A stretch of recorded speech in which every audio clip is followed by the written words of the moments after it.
आज मैम ने बताया था स्टाइलिश और बिना जोड़े और कम समय में बनने वाला collar.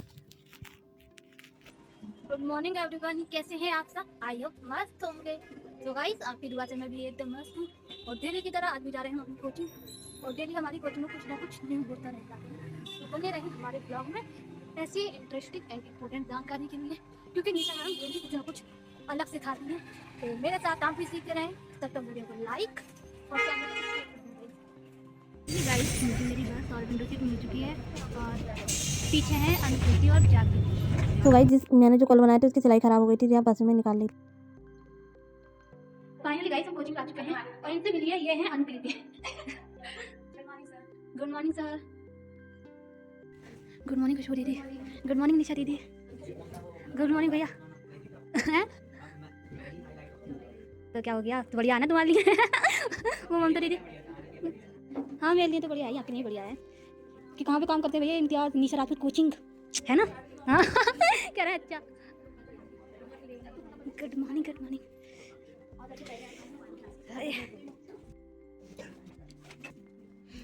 Good morning everyone. Good morning ma'am. कैसे हैं आप सब? बढ़िया। Very good. चलिए, क्लास स्टार्ट करने से पहले 2 मिनट का मेडिटेशन कर लेते हैं। ना हम करेंगे मेडिटेशन, आपको भी जरूर करना चाहिए गाइस, अच्छी आदत है। मेरे साथ एक अच्छी आदत डेवलप करनी है आपको। वो सिखाने वाली हूँ। देखो, जब भी आप किसी भी ब्लाउज में, किसी भी कुर्ती में या फिर किसी भी आउटफिट में कॉलर अटैच करोगे, तो पहले आपको कॉलर रेडी नहीं करना है, पहले आपको उस पूरे आउटफिट को रेडी करना है। यहाँ पे रिंकल्स आ रहे हैं, तो अभी हम लाइनिंग के ऊपर अच्छे से आयरन कर लेंगे, तो यहाँ पे रिंकल नहीं होंगे। कपड़ा यहाँ पे लेना है, स्टार्टिंग में मार्क करेंगे। जब आप कॉलर वाला कोई भी पार्ट बनाते हैं, तो शोल्डर डाउन आपको 0.75 इंच से 1.25 तक करना होता है।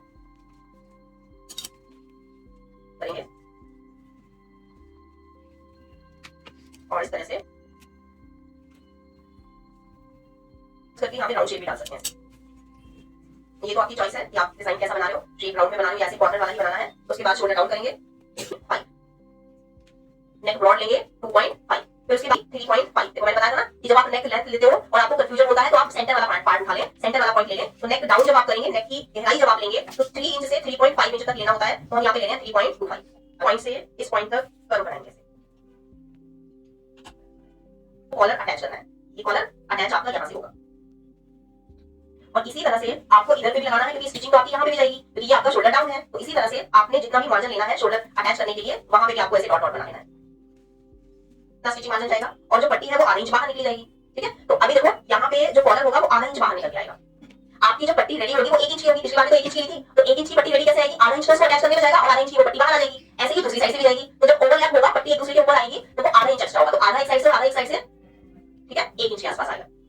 तो उसका साइज रहेगा 10। अभी पीछे वाला चेक नहीं किया है, अभी तो आगे वाला ही किया है। तो यहाँ से कटिंग कर लेते हैं। अब मैं निशान के ऊपर से ही इसे कटिंग कर रही हूँ।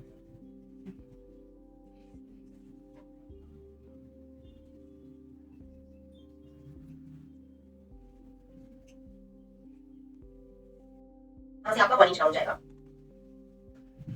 जो भी लाइन आपकी यहाँ पे आई है, इस लाइन से एक पैर नीचे की तरफ आ जाएगा। तो ये आपके 0.25 इंच में एक लाइन ज्यादा हो सकता है। हाफ इंच और 0.25 के बीच में ही आपका ये गैप रहेगा, तो इस लाइन से नीचे आपकी शेप आएगी। अब यहाँ से आपने कटिंग किया, अब हम कॉलर जो अटैच करेंगे वो यहाँ से करेंगे। हम एक बार चेक कर लेते हैं कितना साइज है। 3 और 3 6, 3 इधर से आ रहा है और डबल हो गया, तो 3 और 3 6 आ गया। टोटल पहले कितना था? 10। तो 10 और 6 16। तो हमारे कॉलर का जो साइज होगा वो 16 इंच होगा।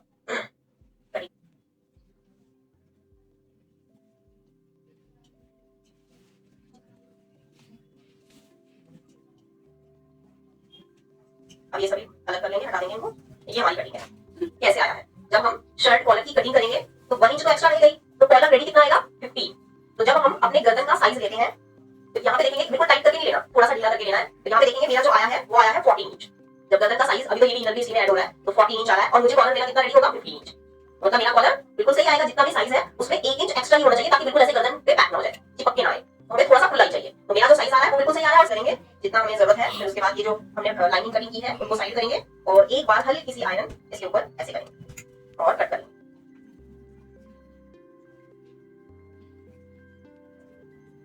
ये जितने भी सैंपल आप लोग बनाएंगे, उन सब सैंपल्स को इसी तरह से रेडी करोगे और सारे सैंपल्स चाहे तो एक ही जैसे कलर में हो तो ज्यादा अच्छा लगेगा।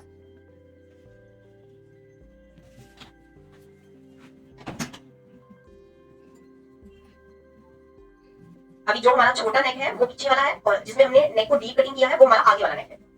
अब जो हमारा नेक है उसको तो हमें फ्रंट से ओपन करना है, तो हमने फोल्ड कटिंग किया है तो अभी इसको बीच में से कट कर लेंगे।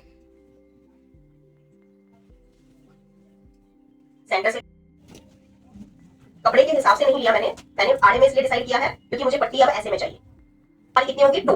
अब अंदर वाली साइड से फोल्ड करने के लिए भी चाहिए होगा तो 0.75 ले लेते हैं, तो हमारा टोटल आ जाएगा 3.5। तो पट्टी का साइज कितना रहेगा 3.5।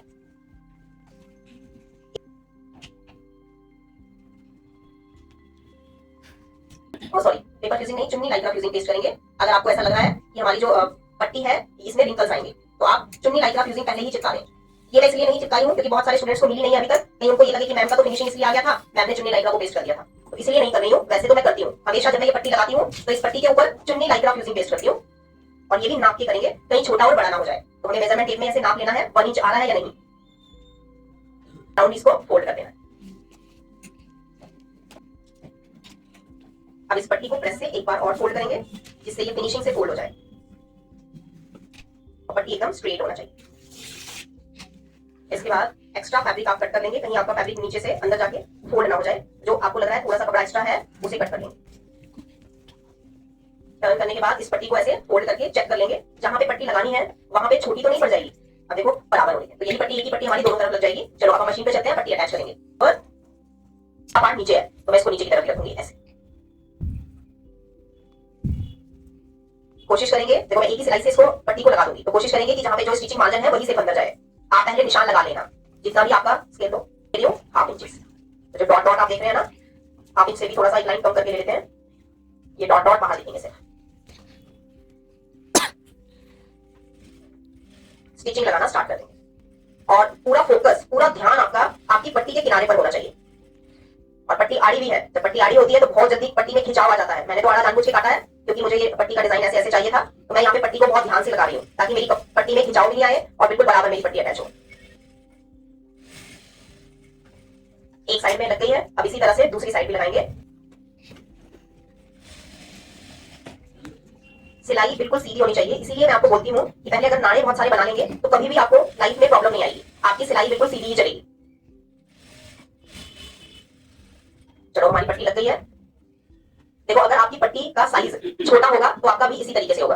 अगर कहीं से आपकी पट्टी फोल्ड हो गई और अंदर से आपका कपड़ा छोटा रह गया तो सिर्फ ऊपर वाली तरफ लगेगी सिलाई, अंदर नहीं लगेगी। ठीक है, तो अब आपने इसको दोबारा से सिलाई तो लगाना नहीं है। अब अगर ऐसा हो जाएगा या तो पट्टी को खोलना पड़ेगा या फिर पट्टी को पीछे से तुरपाई करना पड़ेगा। ठीक है, उसको या तो तुरपाई कर लें, अंदर रिवर्सेबल रखेंगे और ऊपर से प्रेस कर देंगे। अभी के लिए वो अच्छे से पेस्ट हो गया है। दोनों तरफ जो एक्स्ट्रा पट्टी है उस पट्टी को हमें कट कर लेना है। तो नीचे वाली पट्टी तो सीधी है, इसको तो कट कर लेंगे, लेकिन ऊपर वाली को भी नहीं करेंगे। पहले दोनों पट्टियां बिल्कुल एक दूसरे के ऊपर ऐसे रखेंगे, ऊपर से भी और नीचे से भी बराबर ऐसे रखना है, इक्वल कट कर लेना है। यहां से आपको स्केल की हेल्प से कट करना है, क्योंकि वैसे होगा आपको ये शेप मिल जाएगी कि आपको कौन सी शेप में से कटिंग करना है। तो यहाँ पे निशान लगा लेंगे, आपको गाइडलाइन मिल गई है और इस गाइडलाइन के ऊपर से ही पट्टी को कट कर लेंगे। ऊपर से पट्टी आपको इस तरीके से कट करनी है। अब फ्रंट पार्ट पूरा रेडी हो गया है। हमें क्या करना है, पहले ये देखना है कि हमने जो पट्टी को रेडी किया है, अब देखो ये जो हमने कट किया था यहाँ से फोल्ड था, फ्रंट और बैक पार्ट बिल्कुल बराबर था, तो आधा इंच पट्टी को अटैच करने में गया और आधा इंच बाहर निकला, तो क्या होगा पट्टी एक दूसरे के ऊपर ऐसे आएगी और ऐसे आने के बाद जो एक और पार्ट कटिंग किया है तो दोनों पार्ट बराबर है। ठीक है, दोनों साइड से बिल्कुल बराबर है। तो इस तरीके से जब आप अपने आउटफिट को भी बनाओगे तो ये ध्यान रखना है कि जब आपका जो पट्टी है वो लगने के बाद ओवरलैप होने के बाद बैक पार्ट के बराबर नहीं होना चाहिए। तो देखो मैंने जो पट्टी लगाई है वो बिल्कुल इस पट्टी के नीचे की तरफ ही आ गया है और जितना भी एक्स्ट्रा था वो सब इसके ऊपर आ गया। इस तरीके से सेट करना है। चलो पहले हमें यहाँ पे शोल्डर को ज्वाइन करना है। एक पैर का मार्जिन लेकर शोल्डर ज्वाइन कर देंगे, किनारे पर भी सिलाई लगा देंगे ऐसे, उतना ही मार्जिन लेकर स्टिच लगा देंगे, किनारे पर सिलाई लगा देंगे। अब सबसे ज्यादा इंपॉर्टेंट आ गया है हमारा कॉलर। चलो अब कॉलर की तैयारी करते हैं। अब यहाँ पे आपको कॉलर की एक बार मार्किंग कर लेनी है। तो आपको क्या करना है, यहाँ से कॉलर का साइज एक बार जूम कर दो यहाँ पे सबको, और जो निशान हमने लगाया है उसी को नापना है, ये किनारी नहीं नापना, जहां पे कॉलर लगाना है वहां पे नापना है। तो अभी क्या करेंगे, मेजरमेंट टेप लेना है और देखो ऐसे नापना है, इस पॉइंट को नापना है आपको ऐसे। तो यहाँ से नापना स्टार्ट करेंगे, खड़ा करके भी कर सकते हो ऐसे, ऐसे करके आपको मेजरमेंट टेप के नंबर नहीं शो हो रहे हैं इसलिए मैं ऐसे कर रही हूं ताकि आपको नंबर भी दिखते रहे। तो ऐसे करेंगे। कई बार आपको कंफ्यूजन होता है तो आप एक बार की जगह कर सकते हो। ठीक है, अब देखो कॉलर का साइज कितना आ गया है 17। जब हम कॉलर कटिंग करते हैं और फिर नापते हैं, फिर उसके बाद शोल्डर जॉइंट करते हैं, ये भी जॉइंट करेंगे, ये भी रेडी करेंगे, तो एक दो पॉइंट हर जगह पे कम या ज्यादा हो जाता है। तो अगर एक एक लाइन भी इधर कम या ज्यादा हुआ होगा और इधर से कपड़ा भी थोड़ा बहुत स्ट्रेच हुआ होगा तो थोड़ा सा बढ़ गया। तो अब हमारा जो कॉलर का साइज है, फिक्स साइज अब हमें मिला है। पहले तो हम नॉर्मली अंदाजे के तौर पे ले रहे थे, लेकिन अभी जो हमें साइज मिला है एकदम फिक्स साइज मिला है। ठीक है, अभी हमें एक ही कॉलर रेडी करना पड़ेगा। पहले हम स्ट्रेट लाइन बनाएंगे, फिर से हाफ इंच इधर, हाफ इंच इधर। इसके बाद यहां से लेंगे 1 इंच और फिर लेंगे 1.25 इंच। यहां पे भी ऐसे ही करना है, 1 इंच पे मार्क करना है और फिर 1.5 इंच पे मार्क 1 इंच पे मार्क करना है, फिर 1.25 पे मार्क करना है, इस पॉइंट पे और इस पॉइंट पे स्ट्रेट लाइन बना देंगे। और एक स्ट्रेट लाइन आपको यहां पे बनाना है। ये कितना साइज है, 1.25 मैक्सिमम। ये तो आपको उतने ही लेने हैं जितने मैंने लिए हैं। यहाँ पे आप थोड़ा सा और बढ़ा सकते हो, एक्स्ट्रा भी ले सकते हो। तो यहाँ पे देखोगे कॉलर का जो साइज है वो कितना बचा है, 2.75। ठीक है, 2.75 इधर और 2.75 इधर, पूरा बिल्कुल आगे से और यहाँ तक बराबर है। 17 अब 17 का जो भी हाफ है वो हम यहाँ पे ले लेंगे। तो मुझे मिला 8.5, तो यहाँ पे 8.5 इंच में मार्क किया। 90% कॉलर का साइज यही होता है, आप नाप के भी देख सकते हो। ज्यादातर कॉलर का साइज यही आता है, 16-17 ऐसे। और इस वाले पॉइंट से इधर जाना है। तो ये वाली जो शेप है आपकी, वो शेप आप अपने फ्रेंच कर्व स्केल से दे सकते हैं। देखो सबसे पहले आपको इस पॉइंट से धीरे धीरे करके, अब देखो ये शेप आ गई आपकी, यहाँ से नीचे, यहाँ से ऐसे ऊपर। अब यहाँ से आपने लिया 1 और यहाँ से भी 1 इंच पे मार्क करेंगे। पहले आपने जो ये वाली लाइन बनाई है, इस लाइन को चेक कर लेंगे, क्योंकि यहाँ से तो 8.5 इंच पे ले लिया था, लेकिन जब हम सीधे में जाते हैं और ऐसे घूमते हैं तो थोड़ा रास्ता लंबा हो गया है, आपने देखा भी होगा। जब यहाँ से सीधा जाएंगे तो क्या होगा, यहाँ तक 17 आ जाएगा, लेकिन जब यहाँ से ऐसे घूमते जाएंगे तो मुझे लगता है 17 से एक लाइन या 2 लाइन तो एक्स्ट्रा होगा ही। तो अभी एग्जैक्ट नाप लेते हैं। यहाँ से ऐसे जाएंगे, फिर हल्का सा कर्व लेंगे ऐसे नीचे की तरफ, फिर ऊपर की तरफ। फिर अब देखेंगे मेरा जो बना है वो 8.5 में एक लाइन एक्स्ट्रा आ गया है, तो मुझे यहाँ तक फिनिश कर देना है इसको।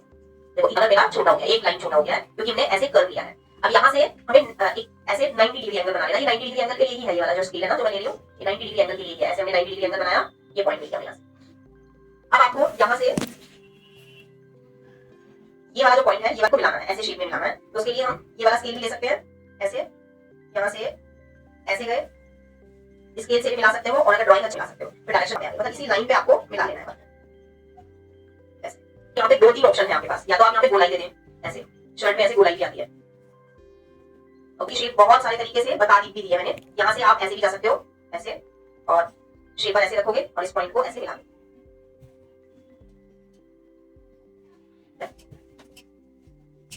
और अब इस कॉलर में आपको स्टेपलर लगा देना है। स्टेपलर से आपका कॉलर एकदम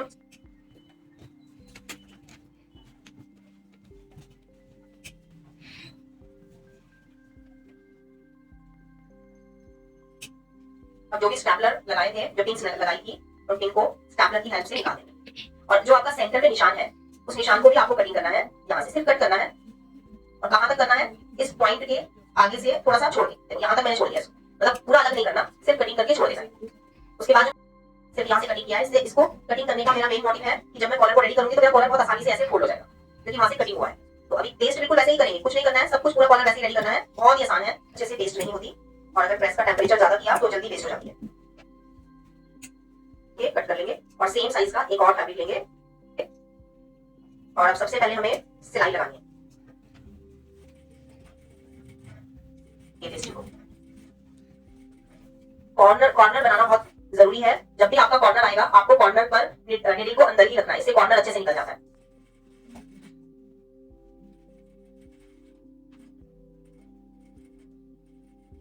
देखो कॉर्नर पर नीडल अंदर,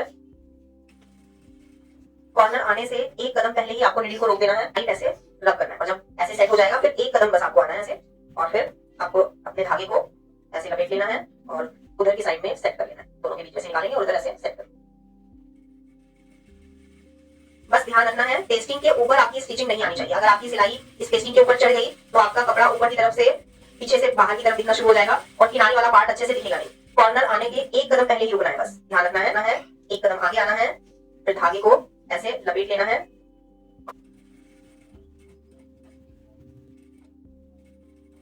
कॉर्नर पे भी लास्ट वाले पॉइंट पे नीडल अंदर, और फिर ऐसे घुमा लेना। अब इसको पलट लेना है, कपड़ा कट करना है, कॉर्नर पर से भी आपको कट कर लेना है, वरना बहुत सारा कपड़ा कॉर्नर में इकट्ठा हो जाता है और कॉर्नर बहुत मोटा हो जाता है। तो छोड़ना है,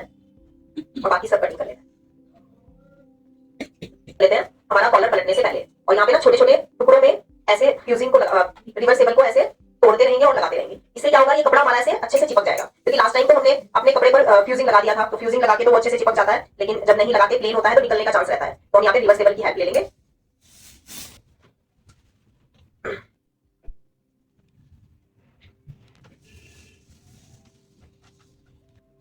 कॉर्नर को जितना हो सकता है उतना पलटेंगे और फिर बाद में धागे को पकड़ के ऐसे खींच देंगे, तो आपका कॉर्नर अच्छे से बाहर आ जाएगा।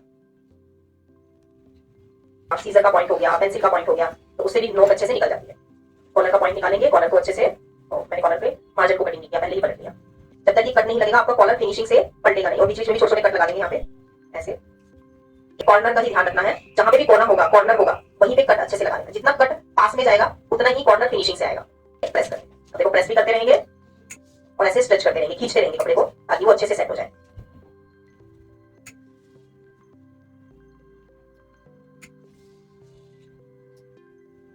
अब अगर आपको लग रहा है कहीं कहीं पर आपका जो पीछे वाला कपड़ा है वो नजर आ रहा है, उसको ऐसे खींच लेंगे, स्ट्रेच कर लेंगे और फिर प्रेस करेंगे। दो का काम हो गया। अब वो सेम कॉर्नर वाला लुक चाहिए तो सिलाई भी वैसे ही लगानी पड़ेगी।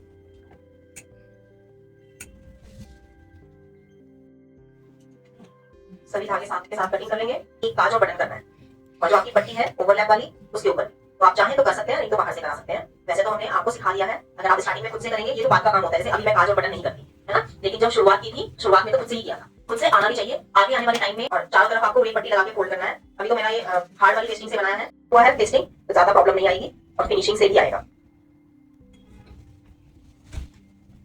हमने क्या किया था, यहाँ पे एक पैर की सिलाई लगाई थी, तो वो अभी भी लगाएंगे, लेकिन पहले कॉलर अटैच करेंगे। पहले जैसे पहले अटैच किया था बिल्कुल वैसे ही पहले कॉलर फोल्ड करेंगे, सेंटर पे कट लगाएंगे।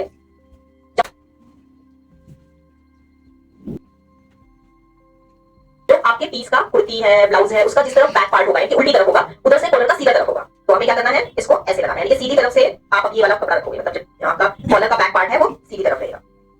सेंटर पे निशान लगाएंगे और ज्यादा मार्जिन हमें लेना नहीं है, तो यहाँ पे हमें जितना सिलाई के लिए हमें चाहिए उतना ही रखेंगे, बाकी एक्स्ट्रा फिनिशिंग से कट कर देंगे। कॉलर अटैच करते हुए जितना कम से कम मार्जिन आप लेना चाहते हैं उतना लेंगे, और एक बार ऐसे चेक कर लेना है कि आपका कॉलर छोटा या बड़ा तो नहीं होगा।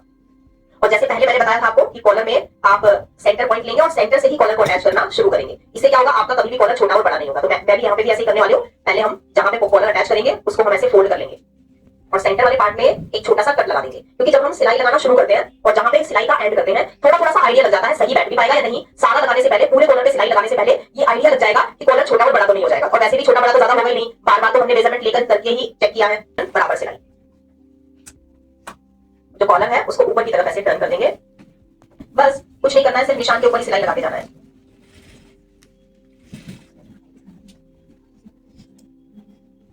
अब देखो जैसे ही मैं लगाते जाऊंगी ना, मुझे सेंटर वाला पार्ट मिलेगा तो मुझे पता चल जाएगा मेरा छोटा और बड़ा तो नहीं होगा। तो देखो कट से कट मिलाना है,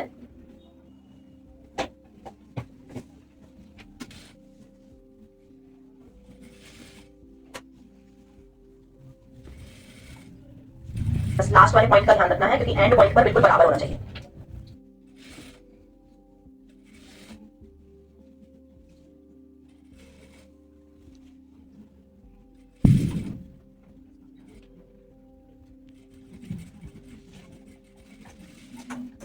कॉलर के अंदर करना है ऐसे, और ऊपर से सिलाई लगा देना है, छोड़ के लगाना है। कॉलर के एकदम किनारे पर लगाना है, ज्यादा गैप नहीं रखेंगे। इसलिए उनको साथ के साथ कटिंग करते हुए चले। अब देखो यहाँ पे नीडल अंदर रहेगा, इसको ऐसे घुमाना है, घुमाते जाना है, घुमाते जाना है, और एक पैर की सिलाई के बराबर यहाँ पे आगे आ जाना है, और फिर यहाँ से सिलाई लगाना स्टार्ट करेंगे। इस साइड में इतने ही गैप पर सिलाई लगती है।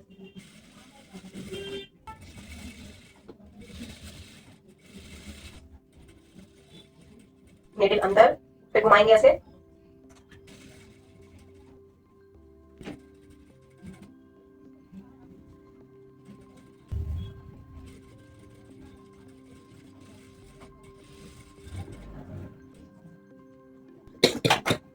एक सिलाई आप यहां पे भी लगाएंगे। इसमें हार्ड वाला यूज किया, सैंपल्स बना के रेडी कर लेने हैं, ठीक है। जैसे अलग अलग collar. Good afternoon sir, bye guys, मिलते हैं कल के नेक्स्ट व्लॉग में। तब तक वीडियो को लाइक और चैनल को सब्सक्राइब कर देना।